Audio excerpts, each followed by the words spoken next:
തൻ്റെ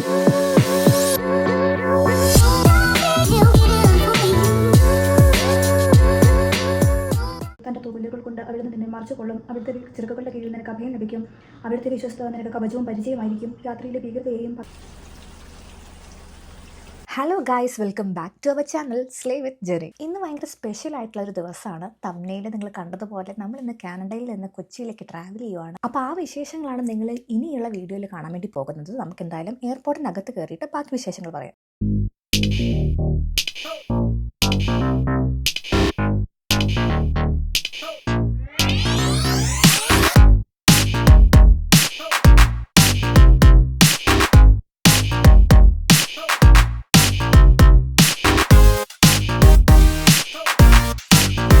രുചിച്ചൊക്കെ കഴിഞ്ഞിട്ട് ഞാനിവിടെ വന്ന് ഇരിക്കുവാണ്. എൻ്റെ ക്യാബിൻ ബാഗിനകത്തൊരു മോയ്സ്ചറൈസർ ഉണ്ടായിരുന്നു, ജെൽ മോയ്സ്ചറൈസർ, ഒരു 50 ml. അതുകൊണ്ട് അത് കീക്കി അടിച്ചു. അപ്പോൾ മറ്റേ പെണ്ണ് വന്നിട്ട് അപ്പോൾ മറ്റേ സൈഡിൽ കൂടെ അല്ലേ പോവുക. അപ്പോൾ അത് വന്ന് അവൾ ഫുൾ തപ്പി കണ്ടുപിടിച്ച് പെറുക്കി. ഞാൻ എൻ്റെ അടുത്ത് വാട്ടർ ബോട്ടിലുണ്ടായിരുന്നു, വെള്ളമില്ല, എംപ്റ്റി വാട്ടർ ബോട്ടിൽ. അപ്പോൾ അതാന്ന് തോന്നുന്നു അടിച്ചെന്ന് ഞാൻ വിചാരിച്ചു. പക്ഷേ ഇവിടെ തപ്പി കണ്ടുപിടിച്ചപ്പോൾ പറഞ്ഞു മോയ്സ്ചറൈസർ ഉണ്ട്, അതുകൊണ്ടായിരിക്കും അടിച്ചത്. അപ്പം ഇത് സെപ്പറേറ്റ് എനിക്കൊരു സിപ്പ് ലോക്ക് വന്നു, അതിനകത്ത് ഇട്ടിട്ട് വേണം നെക്സ്റ്റ് ടൈം ചെക്കിങ്ങിന് പോകാൻ എന്നിങ്ങനെ പറഞ്ഞു. അപ്പം നിങ്ങൾ ആരെങ്കിലും ഇതുപോലെ ചെയ്യുന്നുണ്ടെങ്കിൽ മോയ്സ്ചറൈസർ അല്ലെങ്കിൽ ജെൽ ഐറ്റംസ്, അങ്ങനെ ലിക്വിഡ് ആയിട്ടുള്ള ഐറ്റംസ് ഒക്കെ എന്തെങ്കിലും ഉണ്ടെങ്കിൽ അത് വേറെ ഒരു സിപ്പ് ലോക്കിലിട്ടിട്ട് സെക്യൂരിറ്റി ചെക്കിൻ്റെ സമയത്ത് ഇടുവാണെങ്കിൽ കുറച്ചും കൂടെ നന്നായിരിക്കും. ഞാൻ എൻ്റെ ക്യാബിൻ ബാഗിനകത്ത് എല്ലാ കാര്യങ്ങളും സെറ്റ് ചെയ്ത് എൻ്റെ മേക്കപ്പ് പൗച്ചും വാട്ടർ ബോട്ടിലും സർട്ടിഫിക്കറ്റ്സും അങ്ങനത്തെ ഫയലെല്ലാം കൂടെ സെറ്റ് ചെയ്ത് വെച്ചതാണ്. ആ പെണ്ണ് ഇതെന്താ കീക്കി അടിച്ചതെന്ന് അറിയാൻ വേണ്ടിയിട്ട് ഫുൾ വാരി പെറിച്ച് തപ്പിപ്പെറുക്കി ചെതറിച്ചിട്ടു. എനിക്കാണെങ്കിൽ OCD കുറച്ച് പ്രശ്നമുണ്ട്. അപ്പോൾ അത് കണ്ടിട്ട് എൻ്റെ ഹൃദയം ഇങ്ങനെ അയ്യോ ഇത് മൊത്തം ഞണ്ടിക്ക് പെറുക്കി വെക്കണമല്ലോ എന്ന് പറയാം. അപ്പോൾ ഇവിടെ കഷ്ടപ്പെട്ടു പോയത് തിരിച്ച് വെക്കാൻ വേണ്ടിയിട്ട്. അപ്പോൾ ഞാൻ അവളോട് ചോദിച്ചു, ഞാൻ ചെയ്തോട്ടേന്ന് ചോദിച്ചു. അപ്പോൾ ചെയ്തോന്ന് പറഞ്ഞിട്ട് അവൾ ആ ട്രേ എനിക്ക് നീക്കി. പിന്നെ ഞാനത് മൊത്തം അവിടെ നിന്ന് തന്നെ അടുക്കി പെറുക്കി വെച്ച് എല്ലാം സെറ്റാക്കി. കഴിഞ്ഞ വർഷം നമ്മൾ ഫ്രാൻസിൽ ഇതേപോലെയായിരുന്നു. എൻ്റെ കയ്യിൽ ഫേസ് വാഷ് ഉണ്ടായിരുന്നു, 125 ml. പക്ഷേ ആ ബോട്ടിലിൻ്റെ ആത്മാവ് വരെ ഞാൻ ഉപയോഗിച്ച ഒരു തുള്ളി ഇത്രയേ ഉള്ളൂ അതിൻ്റെ ബാക്കി. പക്ഷെ അത് കീക്കി അടിച്ചിട്ട് മറ്റേ സെക്യൂരിറ്റി ചെക്കിൽ കൂടെ പോയി. സെക്യൂരിറ്റി ചെക്കിൽ പോയപ്പോൾ കീക്കി അടിച്ചു. അപ്പോൾ അത് പെണ്ണ് അത് മൊത്തം തുറന്ന് നോക്കുമ്പോൾ ബാക്കിയൊന്നും ഇല്ല, ഇത് മാത്രമേ ഉള്ളൂ. അപ്പോൾ എനിക്ക് കൺഫ്യൂഷനായിരുന്നു, ഇതിപ്പോൾ എന്താ അടിച്ച് പ്രത്യേകിച്ച് ലിക്വിഡായിട്ട് ഒന്നുമില്ലല്ലോ എന്ന്. അപ്പോൾ അവൾ നോക്കുമ്പോൾ ഇത് 125 ml എന്ന് എഴുതിയിട്ടുണ്ട്. അപ്പോൾ അവൾ പറഞ്ഞു അതായിരിക്കും കീക്കി അടിച്ചതെന്ന്. എന്നിട്ട് അതെനിക്ക് തന്നില്ല, ആ ബോട്ടിൽ അവൾ എടുത്തു. അതിലാകെ ഇത്രയേ ഉള്ളൂ, ആ ബോട്ടിൽ കണ്ടാൽ തന്നെ നമുക്കറിയാം അതിൽ ആകെ കുറച്ചേ ഉള്ളൂ എന്ന്. പക്ഷേ എന്നിട്ട് അവർ തന്നില്ല, അത് എടുത്തിട്ട് പോയി. അപ്പം ഇപ്രാവശ്യം ഞാൻ അങ്ങനെ നോക്കിയിട്ടാണ് വെച്ചേ. ലിക്വിഡ് ഐറ്റം അല്ലാത്ത സംഭവങ്ങളെല്ലാം നോക്കി, 100 ml താഴെയല്ലേ എന്നൊക്കെ. അപ്പോൾ എല്ലാം അതുപോലെയായിരുന്നു. പക്ഷേ ഇപ്രാവശ്യവും കീക്കി അടിച്ചു. നല്ല സാരമില്ല, ഡയറ്റൊന്നും പോയില്ല. കഥയൊക്കെ പറഞ്ഞിരുന്ന് കണ്ണാടി നോക്കിയപ്പോഴാണ് ഞാൻ എൻ്റെ ഔട്ട്ഫിറ്റ് കാണിച്ചില്ലല്ലോ എന്ന് ഓർത്തത്. അങ്ങനെയാണല്ലോ ഇതിൻ്റെ ചടങ്ങ്. അപ്പോഴാണ് ഞാൻ വേറൊരു കാര്യം ശ്രദ്ധിച്ചത്. ആക്ച്വലി എൻ്റെ സ്കിന്ന് കുറച്ചും കൂടെ നന്നായിട്ടുണ്ട്. കഴിഞ്ഞ കുറച്ച് നാളുകളായിട്ട് ഭയങ്കര ട്രോമറ്റൈസ്ഡ് ആയിരുന്നു. അപ്പം അതൊക്കെ നന്നായിട്ടുണ്ട് എന്ന് എനിക്ക് ഈ എയർപോർട്ടിലെ കണ്ണാടിയിൽ നോക്കിയത് കൊണ്ടാണോ എന്ന് എനിക്കറിയില്ല. പക്ഷേ എനിക്കെന്തായാലും വളരെ നല്ല ഗുഡ് ഫീലിംഗ് ആയിരുന്നു. അതുപോലെ തന്നെ ഹെയറും നല്ല അടിപൊളിയായിട്ട് ഇരിപ്പുണ്ടായിരുന്നു. അതാണ് നിങ്ങൾ കണ്ട ആ ഒരു പട്ടി ഷോ. ഉച്ച സമയം ആയതുകൊണ്ടും ഫ്ലൈറ്റിന് ഇനിയും സമയമുള്ളത് കൊണ്ടും ഞാൻ എന്തായാലും ലൈറ്റായിട്ട് കഴിക്കാമെന്ന് വിചാരിച്ചു. ഓഫ് കോഴ്സ് ടിം ഹോട്ടൻസ് അടുത്ത് തന്നെ ഉണ്ടായിരുന്നു. അപ്പോൾ ഞാൻ അവിടെ നിന്ന് ചെറിയൊരു കോഫിയും പിന്നെ ഒരു ചോക്ലേറ്റ് മഫിനും മേടിച്ചു. ഞാൻ അങ്ങനെ മഫിൻ്റെ വലിയൊരു ഫാനല്ല, പക്ഷേ എന്നാലും മഫിൻ കഴിക്കുവാണെങ്കിൽ എനിക്ക് ഏറ്റവും ഇഷ്ടം ഈ ചോക്ലേറ്റ് ചിപ്സ് വരുന്ന ഈ ഒരു മഫിനാണ്. നല്ല ടേസ്റ്റ് ഉണ്ടായിരുന്നു. അങ്ങനെ കോഫിയൊക്കെ കുടിച്ച് ഫ്ലൈറ്റ് കാത്ത് ഇങ്ങനെ ഇരിക്കുവാണ്. ഞാൻ എൻ്റെ ഫ്ലൈറ്റിൻ്റെ അപ്ഡേറ്റ് പറഞ്ഞില്ലല്ലോ. എനിക്ക് തിങ്കളാഴ്ച വൈകുന്നേരം 5 മണിക്കായിരുന്നു ഡൽഹിയിൽ നിന്ന് ഫ്ലൈറ്റ്. അപ്പോൾ ഈ ഫ്ലൈറ്റ് 1.5 മണിക്കൂർ ഡിലേ ആയതുകൊണ്ട് ആ ഫ്ലൈറ്റ് കിട്ടില്ലല്ലോ. അപ്പോൾ രാവിലെ ഞാൻ കസ്റ്റമർ കെയറിൽ വിളിച്ചിട്ടുണ്ടായിരുന്നു. അപ്പോൾ അവർ പറഞ്ഞു 7:10 ഫ്ലൈറ്റ് ഉണ്ട്, അത് നിങ്ങൾക്ക് ബുക്ക് ചെയ്യാം. പക്ഷേ അവർ വഴി ബുക്ക് ചെയ്യാൻ പറ്റത്തില്ല. ഒന്നിനും നിങ്ങൾ ട്രാവൽ ഏജൻസിനെ വഴി ബുക്ക് ചെയ്യണം, അല്ലെങ്കിൽ നിങ്ങളിവിടെ വന്ന് കഴിയുമ്പോൾ അവരോട് പറഞ്ഞാൽ മതി, അവരത് ബുക്ക് ചെയ്ത് തരുമെന്ന് പറഞ്ഞു. പക്ഷേ ഇവിടെ വന്ന് ചോദിച്ചു കഴിഞ്ഞപ്പോൾ അവർ പറഞ്ഞു നിങ്ങൾക്ക് അയാൾ എനിക്ക് ഫോൺ കാണിച്ചു തന്നു, 4 മണിക്ക് ഈ ട്രെയിൻ എന്ന് പറയുന്നത് ഈ ഫ്ലൈറ്റ് എത്തും ഡൽഹിയിൽ. നിങ്ങളുടെ ഫ്ലൈറ്റ് 5 മണിക്കാണ്, നിങ്ങൾക്ക് 1 മണിക്കൂറുണ്ട്. ആ ഫ്ലൈറ്റ് ഡിലേ ആകുവാണെങ്കിൽ നിങ്ങൾക്കപ്പോൾ കുറച്ചും കൂടെ സമയം കിട്ടുമല്ലോ, അപ്പോൾ നിങ്ങൾക്ക് ആ ഫ്ലൈറ്റ് എടുക്കാമെന്ന് പറഞ്ഞു. അപ്പം ഞാൻ ഇതിന് മുന്നേ വിളിച്ച് നോക്കിയപ്പോൾ അവർ പറഞ്ഞു 90 minutes ആണ് വേണ്ടത്. കാരണം ഡൽഹിയിൽ നമ്മൾ ബാഗേജ് എടുക്കണം, എന്നിട്ട് പിന്നെയും ചെക്കിൻ ചെയ്യണം, അങ്ങനെയൊക്കെ സംഭവങ്ങളുണ്ടല്ലോ. അപ്പോൾ എല്ലാത്തിനും കൂടെ 90 minutes ആണ് വരാമെന്ന് പറഞ്ഞു. അപ്പോൾ ഞാൻ വിളിച്ച് പറഞ്ഞു 1 മണിക്കൂറല്ലേ ഉള്ളൂ, അപ്പോൾ എങ്ങനെ ഇതെല്ലാം കൂടെ ചെയ്ത് വരുമല്ലോ. അപ്പോൾ പറഞ്ഞു ആ ഫ്ലൈറ്റ് ഡിലേ ആണെങ്കിൽ നിങ്ങൾക്ക് ഇനിയും സമയം കിട്ടുമല്ലോ, ആകെ 90 minutes മതി. അപ്പോൾ ആ ഫ്ലൈറ്റ് കിട്ടുവാണെങ്കിൽ നിങ്ങൾക്ക് ആ ഫ്ലൈറ്റ് എടുക്കാം, ഇല്ലെങ്കിൽ അവിടെ നിന്ന് അവർ വേറെ എന്തെങ്കിലും അറേഞ്ച് ചെയ്ത് തരുന്ന. ആദ്യം അയാൾ പറയുന്ന കേട്ടപ്പോൾ എനിക്ക് തോന്നി ആ ഫ്ലൈറ്റ് എന്തായാലും ഡിലേ ചെയ്യാൻ മോളെ, ധൈര്യമായിട്ട് പൊക്കോ, ആ ഒരു ടോൺ എനിക്ക് തോന്നിയത്. പിന്നെ ഞാൻ ആലോചിച്ചപ്പോൾ ശരിയാണ്, നമ്മളിപ്പോൾ ഇത് തെങ്ങാനും നേരത്തെ എത്തുവാണെങ്കിൽ ആ ഫ്ലൈറ്റ് കിട്ടുവാണെങ്കിൽ അതിന് കയറി പോകുന്നതാണല്ലോ നല്ലത്. പക്ഷേ എന്നാലും ടൈറ്റാണ്. 1 മണിക്കൂറൊക്കെ ഡിലേ ആണെങ്കിൽ കുഴപ്പമില്ല, പിന്നെ നമുക്ക് 2 മണിക്കൂർ ലേവർ കിട്ടും. ഇതിപ്പോൾ കറക്റ്റ് 1 മണിക്കൂറിൻ്റെ ഒരു ഇതിലാണ് കിടക്കുന്നത്. അറിയില്ല, ചെന്നിട്ട് നമുക്ക് നോക്കാം. എന്താണെങ്കിലും അവർ ഇവിടെ ഡിലേ ആണെങ്കിൽ അതനുസരിച്ചിട്ട് അവിടുത്തെ ഫ്ലൈറ്റും കൂടെ അറേഞ്ച് ചെയ്ത് തരുമായിരിക്കും. ഇതിൻ്റെ 3ാമത്തെ സോളോ ട്രിപ്പാണ്. സോളോ ട്രിപ്പ് എന്ന് പറയാൻ പറ്റത്തില്ല, സോളോ ഫ്ലൈറ്റാണ്. ഇതിന് മുന്നേ 2 വട്ടം ഞാൻ ഇതേപോലെ ഒറ്റയ്ക്ക് പോയിട്ടുണ്ട്. ഇതെൻ്റെ 3ാമത്തെ വട്ടമാണ്. എയർ ഇന്ത്യയിൽ പക്ഷേ ഞാൻ ആദ്യമായിട്ടാണ് പോകുന്നത്. ആദ്യത്തെ പ്രാവശ്യം ഞാൻ എത്തിഹാദില്ല, അത് അടിപൊളിയായിരുന്നു. 2ാമത്തെ പ്രാവശ്യം ഞാൻ സൗത്ത് എയർലൈൻസ് ആയിരുന്നു, അതെനിക്ക് അത്രയ്ക്കൊന്നും ഇഷ്ടപ്പെട്ടില്ല. ഇതിപ്പം എയർ ഇന്ത്യയാണ്. അമ്മ ഒരു എയർ ഇന്ത്യക്ക് വന്ന് പോയത്, അപ്പം അമ്മ നല്ലതാണെന്നൊക്കെ പറയുന്നുണ്ടായിരുന്നു. എല്ലാവരും ട്രൈ ചെയ്ത് നോക്കാം. ഇവിടെയാണെങ്കിൽ രാവിലെ മുതൽ ഭയങ്കര മഴ, ഞാൻ ദൂരാതെ മഴ. ഞങ്ങൾ 1 മണിക്കൂർ ഡ്രൈവ് ചെയ്തിട്ട് വന്നപ്പോൾ ഫുൾ ഫോഗ് പോലെ, നമുക്ക് വിസിബിലിറ്റി ഒന്നും ഇല്ല. അതുകൊണ്ട് ഇവിടുന്ന് എത്രമാത്രം ഡിലേ ആകുമെന്ന് എനിക്കറിയില്ല. എന്നാലേ നോക്കാം. ഇവിടെ ഇഷ്ടംപോലെ പ്ലെയിൻ നിർത്തിയിട്ടിട്ടുണ്ട്. ഞാൻ ശരിക്കുമുള്ള ഗേറ്റ് എനിക്ക് 77 അവിടെ നിന്ന് കുറച്ച് മാറിയാണ് ഞാൻ ഇരിക്കുന്നത്. എന്നെ കൂട്ടാതെ പോവില്ലായിരിക്കും. ഇവിടെയാണ് ആൾ ഭയങ്കര കുറവാണ്, അപ്പം എനിക്ക് വീഡിയോ എടുക്കാൻ ഭയങ്കര സൗകര്യം. ഒരുപാട് പേരുണ്ടാകും, പിന്നെ എനിക്ക് ഭയങ്കര ചമ്മൽ, അപ്പോൾ ഇങ്ങനെ പറയും എന്ത് പറയും എന്നുള്ള സംഭവമൊക്കെ. അപ്പോൾ ആരും നമ്മൾ മൈൻഡ് ചെയ്യുന്നില്ല, ആരും ഇല്ലാന്ന് പറയുമ്പോൾ കുറച്ചും കൂടെ നെക്സ്റ്റ് ആയിട്ട് ചില്ല് ചെയ്ത് നമുക്ക് ഇരിക്കാം. ഇവിടെ ഫ്രണ്ടിൽ തന്നെ ഒരു ടീമുണ്ട്, വാഷ്റൂമും ഉണ്ട്. വാഷ്റൂമിലൊക്കെ പോയി ഇപ്പോൾ കാപ്പി യൂസ് കൊണ്ടിരിക്കുന്നു. ഞാൻ വിശക്കുന്നില്ല, പക്ഷേ എന്നാലും എനിക്ക് വിശക്കുമെന്ന് എനിക്കറിയാം. എനിക്ക് കുറച്ച് ഭക്ഷണം സമയത്ത് കഴിച്ചില്ലെങ്കിൽ എനിക്ക് ഗ്യാസിൻ്റെ പ്രശ്നമുണ്ട്. ഗ്യാസ് കയറിയപ്പോൾ എനിക്ക് വയറുവേദന എടുത്തിട്ട് എനിക്കറിയില്ല ഇനി എന്ത് ചെയ്യണം, അങ്ങനത്തെ അവസ്ഥയിലാവും. അതുകൊണ്ട് ഞാൻ എന്തായാലും കുറച്ച് എന്തെങ്കിലും കഴിക്കാമെന്ന് വിചാരിച്ചു. ഇത്ര നാളും എൻ്റെ പീരിയഡ്സ് കറക്റ്റാണ്. കഴിഞ്ഞ മാസങ്ങളിലൊക്കെ കറക്റ്റ് ഡേറ്റിന് വരും. ഒരു ദിവസം മാറി അങ്ങനെ മാറ്റം മാത്രമേ ഉള്ളൂ, അല്ലാതെ കറക്റ്റായിരുന്നു. അപ്പോൾ ഞാൻ സന്തോഷിച്ചിരിക്കുമായിരുന്നു കഴിഞ്ഞിട്ടാണല്ലോ എൻ്റെ ഫ്ലൈറ്റ് വരുന്നതെന്ന്. പക്ഷേ ഈ മാസം എനിക്ക് ആയില്ല. എനിക്ക് ഇന്നലെ ആയത്. ഇത് എങ്ങനെ സംഭവിക്കുമെന്ന് എനിക്കറിയത്തില്ല. എനിക്കങ്ങനെ ടെൻഷനൊന്നുമില്ല, കാരണം ഞാൻ ഇതിന് മുന്നേ ഒറ്റയ്ക്ക് ട്രാവൽ ചെയ്തതുകൊണ്ട് എനിക്കങ്ങനെ ടെൻഷനൊന്നുമില്ല. പിന്നെ എനിക്ക് കാര്യങ്ങൾ എടുക്കാൻ മറക്കോ അങ്ങനത്തെ ടെൻഷനാവുള്ളേ, അല്ലാതെ ഫ്ലൈറ്റ് കയറുന്ന ടെൻഷനൊന്നുമില്ല. പിന്നെ കുറച്ചുകൂടി റിലാക്സ്ഡ് ആയിരുന്നു. പക്ഷേ എന്താണെന്ന് എനിക്കറിയില്ല, ഈ പ്രശ്നമില്ലേ, ഇതെങ്ങനെ മനസ്സിലാകുമെന്ന് മാത്രമാണ് എനിക്ക് മനസ്സിലാവാത്തത്. ഇനി ദൈവം സഹായിച്ച് വയറുവേദനയൊന്നുമില്ല. വളരെ അപൂർവമായിട്ട് വർഷത്തിൻ്റെ കണക്ക് പറയണ്ട, വളരെ അപൂർവമായിട്ട് എനിക്ക് വയറുവേദനയുള്ളൂ. പക്ഷെ എനിക്ക് നല്ല നടുവേദന ഉണ്ടാവും. എനിക്കിങ്ങനെ ഇരിക്കുമ്പോൾ ഭയങ്കര നടുവേദന ഉണ്ടാവും. ഇതുവരെ കുഴപ്പമില്ല. പക്ഷേ ഇനിയിപ്പോൾ ഒരു 15 അവർ സംതിങ് ഉണ്ട് ഫ്ലൈറ്റ്. അപ്പോൾ അതും കൂടെ കഴിഞ്ഞ് വരുമ്പോൾ തന്നെ എങ്ങനെയാവുമെന്ന് എനിക്കറിയത്തില്ല.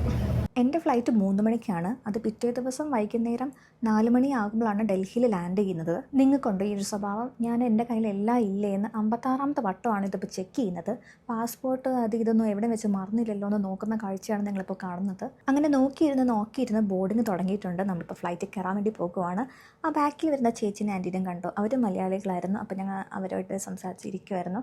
അവർക്കും ഡൽഹിയിൽ തന്നെയാണ് കണക്ഷൻ ഫ്ലൈറ്റ് വരുന്നത് കൊച്ചിയിലേക്ക്. അതുകൊണ്ട് എനിക്ക് കൂട്ടുണ്ട്. അത്യാവശ്യം നല്ല ഫ്ലൈറ്റാണ്, നല്ല വൃത്തിയും സംഭവങ്ങളൊക്കെ ഉണ്ടായിരുന്നു. നമുക്ക് കാലൊക്കെ വെക്കാൻ താഴെപ്പെടലും കാര്യങ്ങളൊക്കെ ഉണ്ടായിരുന്നു.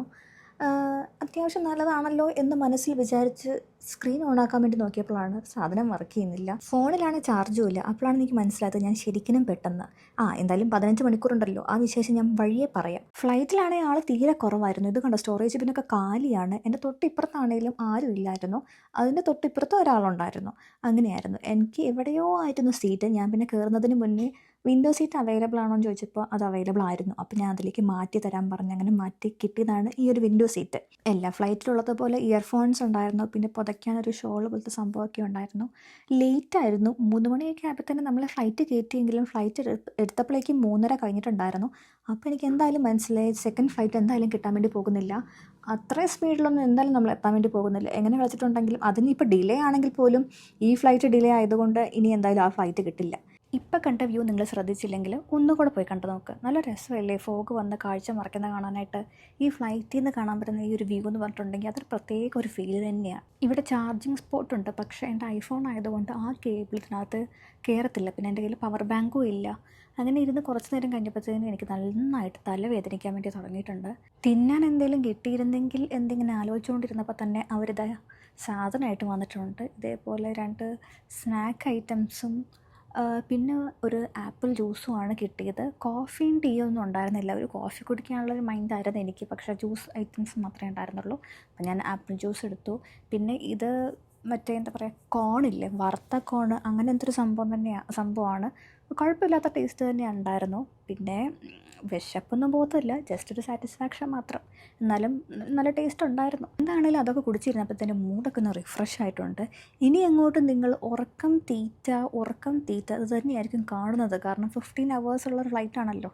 അതെ, പറഞ്ഞിരുന്നപ്പോൾ തന്നെ നമ്മുടെ അടുത്ത ഫുഡ് വന്നു. ഒരു ചോക്ലേറ്റ് ഡിസേർട്ട് ഉണ്ടായിരുന്നു, പിന്നെ സാലഡ് ഉണ്ടായിരുന്നു. എനിക്ക് തോന്നുന്നു ഇത് കിൻവേ ആയിരുന്നു. എനിക്കത്ര അങ്ങ് ഇഷ്ടപ്പെട്ടില്ല. പിന്നെ നമ്മുടെ യൂഷ്വൽ സാധനം ബ്രെഡ്, ജാം, ബട്ടർ അങ്ങനത്തെ സംഭവങ്ങളൊക്കെ ഉണ്ടായിരുന്നു.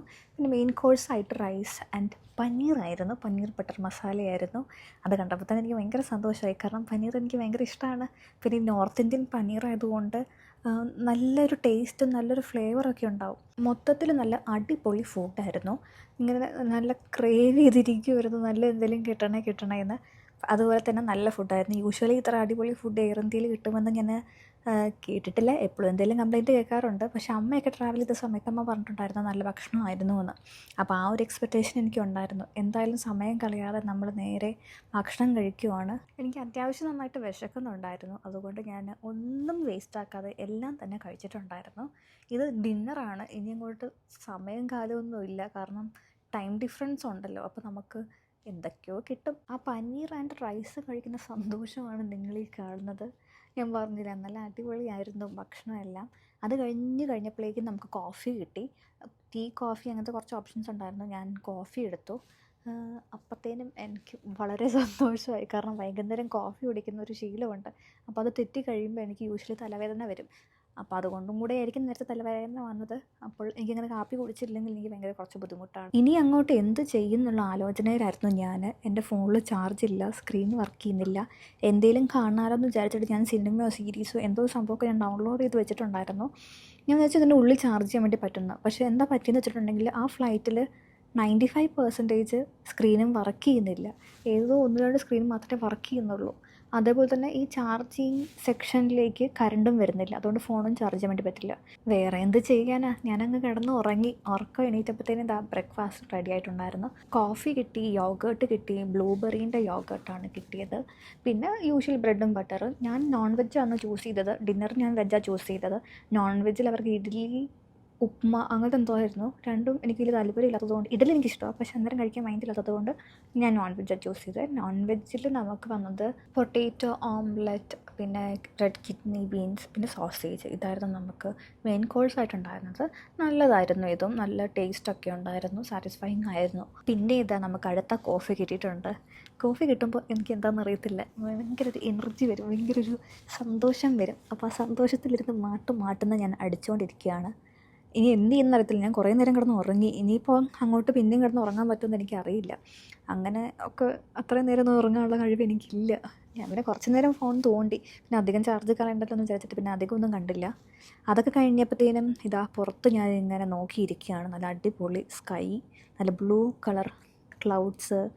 ഇത് ഇങ്ങനെ ഞാനിങ്ങനെ എൻജോയ് ചെയ്തുകൊണ്ടിരിക്കുമായിരുന്നു കുറച്ച് നേരം. നല്ല അടിപൊളി വ്യൂ ആട്ടോ. സൺറൈസ് ടൈം ആയതുകൊണ്ട് നല്ല ചെറിയൊരു വെയിലും നല്ല രസമായിരുന്നു. നല്ല കണ്ടിരിക്കാൻ എനിക്ക് ഭയങ്കര കൗതുകമുള്ളൊരു കാഴ്ച ഇതാണ്. നമ്മൾ ഫ്ലൈറ്റിൽ കയറുക, ഇങ്ങനത്തെ കാഴ്ചകൾ കാണുക. എത്രയൊക്കെ നോക്കിയിരുന്നിട്ടുണ്ടെങ്കിലും സമയം പോകണ്ടേ. ഇതിപ്പോൾ കാനഡ ടൈമാണ് 3:30. അങ്ങനെ പിന്നെയും ഒരുപാട് മണിക്കൂറുകൾ കഴിഞ്ഞ് നമുക്ക് പിന്നെയും ബ്രേക്ക്ഫാസ്റ്റ് കിട്ടിയിട്ടുണ്ട്. കിട്ടിയ എല്ലാം മീലിൽ വെച്ചിട്ട് എനിക്ക് ഈ ഒരു സാധനമാണ് എനിക്ക് ഭയങ്കരമായിട്ട് ഇഷ്ടപ്പെട്ടത്. ഇത് പനീറിൻ്റെ ഒരു സംഭവം തന്നെയാണ്, പനീർ റോള് തന്നെയാണ്. പക്ഷെ ഒടുക്കത്തെ ടേസ്റ്റായിരുന്നു. അതൊക്കെ കഴിച്ച് കഴിഞ്ഞപ്പോഴേക്കും ഇതാ ഡൽഹി എത്തിയിട്ടുണ്ട്. ഇതാണ് നിങ്ങൾ കാണുന്ന ഡൽഹി.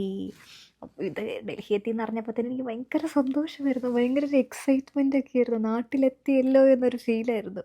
ഇനിയും ഉണ്ട്, കൊച്ചിയിൽ എത്തണം. പക്ഷേ എന്നാലും എനിക്ക് ഭയങ്കര ഒരു എക്സൈറ്റ്മെൻ്റ് ആയിരുന്നു. അങ്ങനെ നമ്മൾ ഡൽഹി എത്തി. പിന്നെ ഇങ്ങോട്ടൊരു ഓട്ടമായിരുന്നു. അതുകൊണ്ട് എനിക്ക് വീഡിയോ ഒന്നും എടുക്കാൻ വേണ്ടി പറ്റിയില്ല. ഞാനവിടെ വന്നിരുന്ന് എന്തൊക്കെയോ പറയുന്നുണ്ട്, പക്ഷേ നോയ്സ് കാരണം എൻ്റെ വോയിസ് ക്ലിയറേ അല്ല. സംഭവം എന്താണെന്ന് വെച്ചിട്ടുണ്ടെങ്കിൽ ഫ്ലൈറ്റ് ഡിലേ ആയിട്ടാണ് എത്തിയത്. 4:30 സംതിങ് ഒക്കെ ആയപ്പോഴാണ് എൻ്റെ ഫ്ലൈറ്റ് ലാൻഡ് ചെയ്തത്. Second flight 5 മണിക്കായിരുന്നു. അപ്പോൾ ആ ടൈം ആയപ്പോഴേക്ക് ആ ഫ്ലൈറ്റ് പോയിട്ടുണ്ടായിരുന്നു. നെക്സ്റ്റ് ഫ്ലൈറ്റ് വരുന്നത് 7:10 അപ്പോൾ എനിക്ക് അതാണ് കിട്ടിയത്. ഞാൻ ഇറങ്ങിയ ടൈം ആയപ്പോഴേക്കും ആൽഫി അത് ഓൺലൈനായിട്ട് ബോർഡിങ് പാസും ടിക്കറ്റ് എടുത്ത് അതിൻ്റെ കൺഫർമേഷൻ സംഭവങ്ങളൊക്കെ എനിക്ക് അയച്ചിട്ടുണ്ടായിരുന്നു. അതുകൊണ്ട് എനിക്ക് ഒട്ടുന്ന സംഭവങ്ങളൊക്കെ എളുപ്പമായി. പിന്നെ ബാഗേജ് കളക്ട് ചെയ്യണമായിരുന്നു ഡൽഹി ആയതുകൊണ്ട്. ഞാൻ വന്നിറങ്ങിയത് ടെർമിനൽ 3ലാണ്, പക്ഷേ സെക്കൻഡ് ഫ്ലൈറ്റ് ഉണ്ടായിരുന്ന ടെർമിനൽ 2ലാണ്. അപ്പോൾ എയർപോർട്ടിന് പുറത്തിറങ്ങിയിട്ട് നമ്മൾ 2-ൽ പോയി ഒന്നും കൂടെ ലഗേജ് എല്ലാം ചെക്ക് ഇൻ ചെയ്തിട്ട് വേണമായിരുന്നു കയറാനായിട്ട്. സത്യം പറഞ്ഞാൽ ഇതൊക്കെ കുറച്ച് ടയറിങ് ആയിരുന്നു. ഇത്രയും ലോങ് ഫ്ലൈറ്റ് കഴിഞ്ഞ് പിന്നെയും ബാഗ് കളക്ട് ചെയ്യുക, പിന്നെ അത് ചെക്ക് ഇൻ ചെയ്യുക, അതിനിടയ്ക്ക് ഫ്ലൈറ്റ് ഇതേപോലെ ക്യാൻസലായി പോകുക. കുറച്ച് സമയമല്ലേ ഉള്ളൂ, അതിനുള്ളിൽ നമ്മൾ ഇതെല്ലാം റഷ് ചെയ്തെല്ലാം തീർക്കണം. ടെർമിനൽ മാറ്റം കൂടി ഉണ്ടെങ്കിൽ നമ്മൾ അതും കൂടെ ടേക്ക് കെയർ ചെയ്യണം. സത്യം പറഞ്ഞാൽ ഭയങ്കരമായിട്ട് ടയേർഡായി പോയി. എന്താണേലും അങ്ങനെയൊക്കെയാണ് കാര്യങ്ങൾ. ദേ പറഞ്ഞിരുന്നപ്പോഴേക്കും നമ്മൾ കൊച്ചി എത്തിയിട്ടുണ്ട്. കൊച്ചി എത്തിയ എക്സൈറ്റ്മെൻറ്റ് നിങ്ങൾക്ക് കാണാനുണ്ടല്ലോ. നമുക്ക് നേരെ ഇനി നമ്മുടെ ബാഗ് കളക്ട് ചെയ്യാം. അധികം തിരക്കൊന്നും ഇല്ലായിരുന്നു ഡൊമസ്റ്റിക് ആയതുകൊണ്ട്. നമ്മുടെ പെട്ടിയൊക്കെ കിട്ടി, നമ്മൾ ഓൾ സെറ്റ്. ഇനി നമുക്ക് പുറത്തേക്ക് ഇറങ്ങാം. ഇതാ പുറത്തെൻ്റെ മാതാശ്രീ എന്നെയും കാത്ത് നിൽക്കുന്നു.